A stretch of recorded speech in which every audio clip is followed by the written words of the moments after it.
Donald Trump arrive en retard à Davos, mais ce n'est pas un accident. C'est une provocation calculée.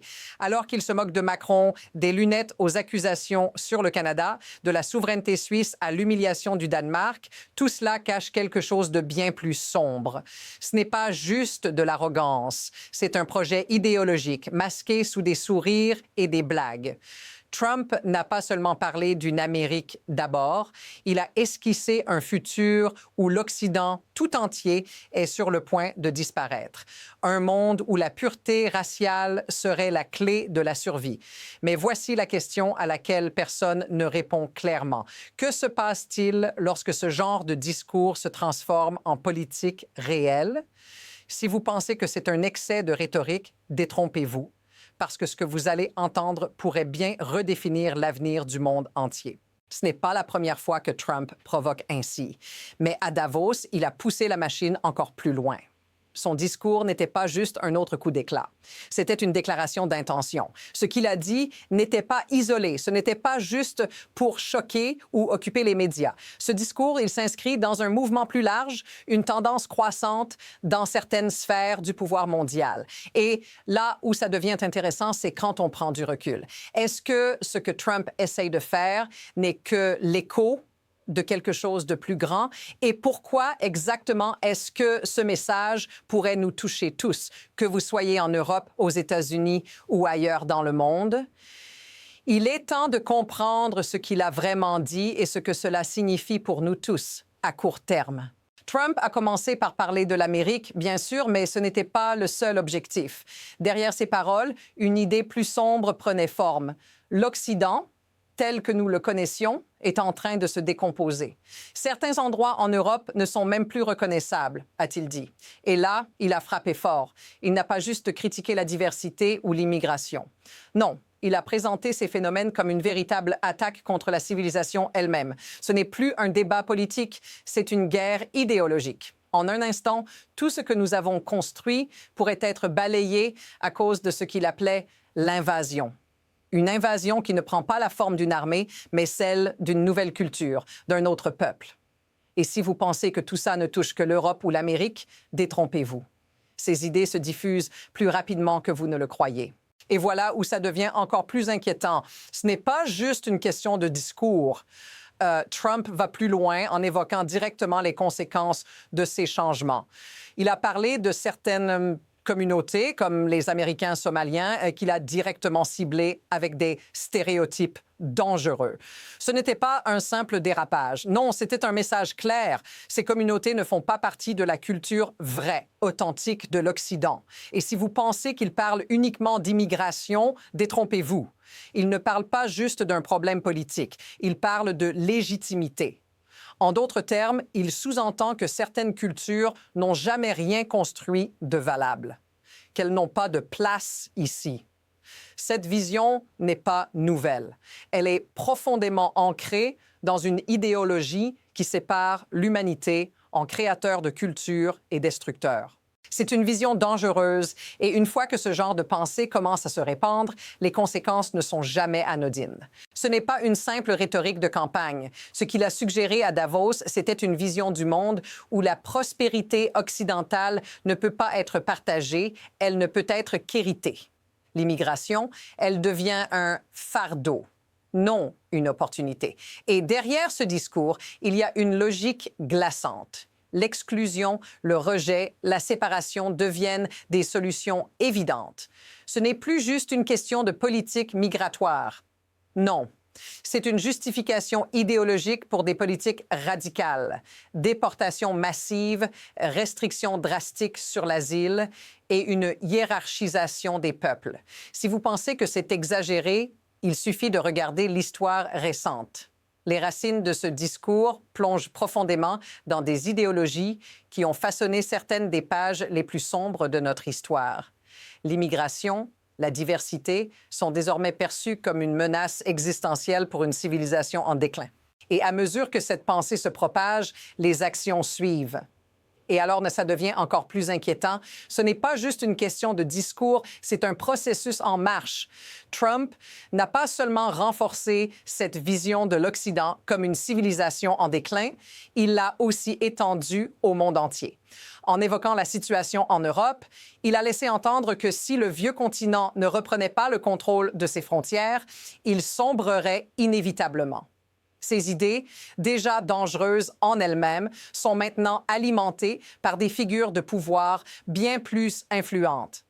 Des personnalités comme Steve Bannon et Stephen Miller ont propagé cette idéologie pendant des années. Mais ce qui est particulièrement frappant, c'est la manière dont des personnages comme Elon Musk ont également amplifié cette pensée.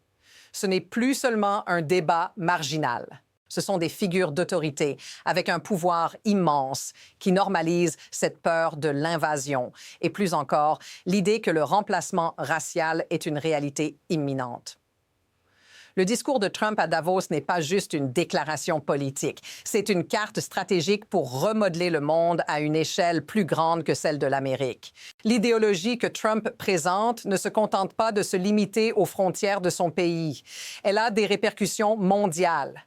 À Davos, il a aussi redéfini la relation des États-Unis avec ses alliés européens avec une arrogance glaciale.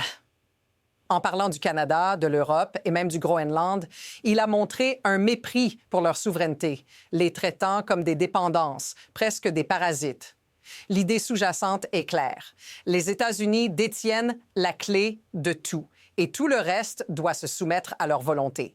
Mais le plus frappant, c'est la manière dont il a articulé ce message. Il a fait comprendre que la coopération n'est pas un choix, mais une condition sine qua non. Nous ne forcerons pas les choses, mais ça finira par arriver de toute façon. Ce langage, oscillant entre menaces et réassurance, a mis en lumière l'idéologie de Trump. Le monde entier, et en particulier l'Europe, existe grâce à la générosité américaine. Et si vous pensiez qu'il s'agissait juste de politique étrangère, détrompez-vous. Cela touche aux racines mêmes de ce qu'il considère comme la civilisation occidentale. Et cette idée est en train de s'enraciner profondément dans les politiques mondiales. Mais ce n'est pas tout.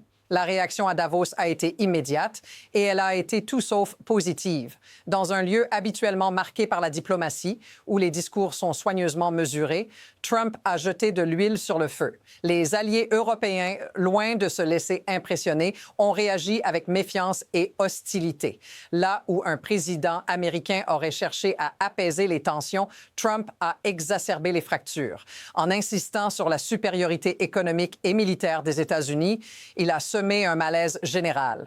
Et cette stratégie de menace, suivie d'une retraite ou d'une répétition de menaces, n'est pas nouvelle. Mais ce qui est frappant, c'est la normalisation de cette vision autoritaire. Au fond, le message était clair. Acceptez ou faites face aux conséquences. Ce n'était pas simplement une politique économique, c'était une réaffirmation de la domination. L'énorme paradoxe, c'est que cette puissance que Trump brandit comme une arme pourrait bien être ce qui accélère son propre déclin. Ce qui est vraiment dangereux dans ce discours, ce n'est pas seulement la politique immédiate de Trump, mais le fait que ses idées deviennent de plus en plus courantes. En réaffirmant l'Occident comme une civilisation raciale et en la présentant comme menacée, il a réintroduit des concepts qui étaient censés être relégués aux marges. Et cette vision est contagieuse.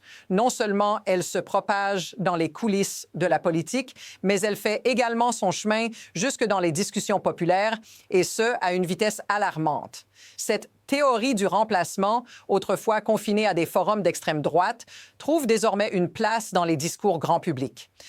Quand des figures comme Elon Musk commencent à relayer ces idées, ce n'est plus une simple thèse marginale. C'est une doctrine mainstream. Et à mesure que ces pensées prennent racine, ce ne sont plus seulement des discussions théoriques, ce sont des politiques concrètes, des lois, des actions. Le cadre de ce discours est déjà en place et si rien ne change, ce ne sont pas seulement des valeurs démocratiques qui sont en jeu, mais la stabilité mondiale elle-même. Mais il y a quelque chose de plus insidieux dans ce discours. Ce n'est pas uniquement une question de politique intérieure ou étrangère. Ce qui se cache derrière, c'est un système qui permet à ces idées de prospérer. Parce que cette vision d'une civilisation menacée, d'un monde où l'Occident doit se défendre contre une invasion, n'émerge pas par accident.